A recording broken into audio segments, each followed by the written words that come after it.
In 1961, a single car won 5 of 8 Formula One races, swept the top 4 positions at the Belgian Grand Prix, and made an American the world champion for the first time in the history of the sport. Then Enzo Ferrari ordered every last one of them destroyed. The frames were cut into pieces and mixed into the concrete being poured at the Maranello factory. Today, if you walk through the Ferrari headquarters, you are literally standing on top of the most beautiful Formula One car ever built. This is the story of the Ferrari 156 Sharknose. The car existed because of a rule change nobody else took seriously. For 1961, Formula One slashed maximum engine displacement from 2.5 litres down to 1.5 litres. The British teams protested, they lobbied against it, and they dragged their feet building new cars. Ferrari did the opposite. Engineer Carlo Kitty had already been developing a mid-engined Formula 2 car with a 1.5-litre V6, and when the new regulations arrived, that car became the foundation for the 156. Chiti made one critical change to the engine. He widened the angle between the cylinder banks from 65 degrees to 120. That flatter layout dropped the center of gravity lower than anything else on the grid, and the engine produced around 190 horsepower at 9,500 RPM. The car weighed roughly 460 kilograms. It was tiny, light, and devastatingly fast. The bodywork is what made it unforgettable. Instead of a single air intake on the nose, Chiti designed twin oval openings that looked like the nostrils of a shark. The shape earned the car its nickname Sharknose, and it stuck permanently. The shape was so striking that Bertone even borrowed the twin nostril design for a special edition 250 GT shown at the Geneva Motor Show. On the track, the Sharknose was untouchable. At the Belgian Grand Prix in Spa, Phil Hill led home Wolfgang von Trips, Richie Ginter and Olivier Gendebien for a 1, 2, 3, 4 Ferrari finish. That remains the last time a single factory team locked out the top 4 positions in a Formula One race. 2 races later at Aintree, Ferrari swept the top 3 again. The British team, still catching up to the new engine formula, had no answer. Going into the Italian Grand Prix at Monza, von Trips led the championship by 4 points over his teammate Hill. The title would be decided on Ferrari's home soil.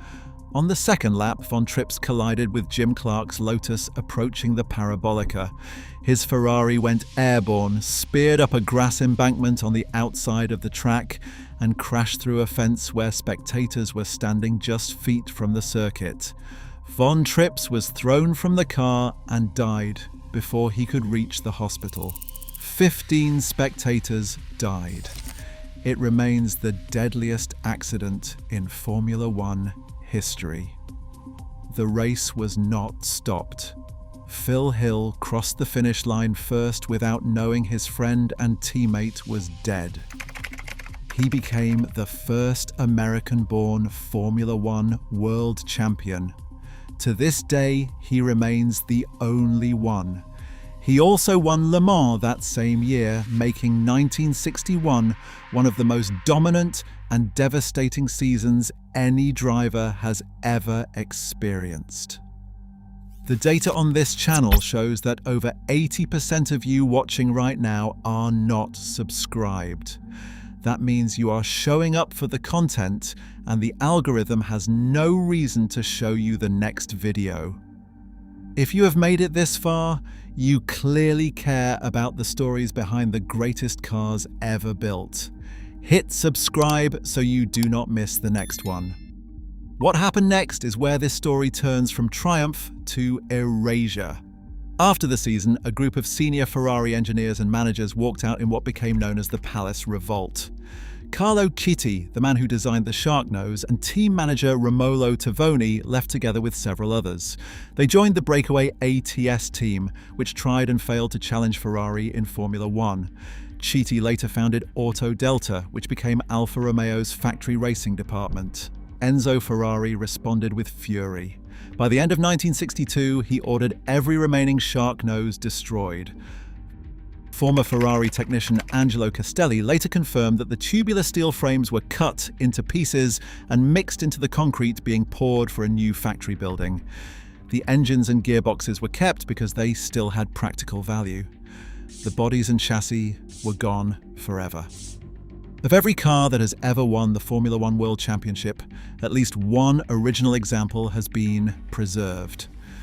The Sharknose is the only exception. Decades later, British musician Chris Rea built a replica for his film La Passione, which told the story of Von Trips and the 1961 season.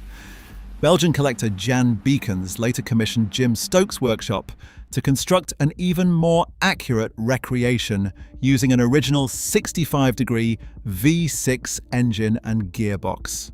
That car is widely considered the closest anyone has come to bringing the Sharknose back to life. A car displayed at the Galleria Ferrari in Maranello wears the Sharknose shape, but it is almost certainly a replica as well. The Ferrari 156 Sharknose won 5 races, delivered 2 world championships, and changed Formula One forever. Then Enzo Ferrari made sure none of them would survive to tell the story. If you want to see the car that humiliated Ferrari on their own soil 6 years later, subscribe for more, and I will see you in the next one.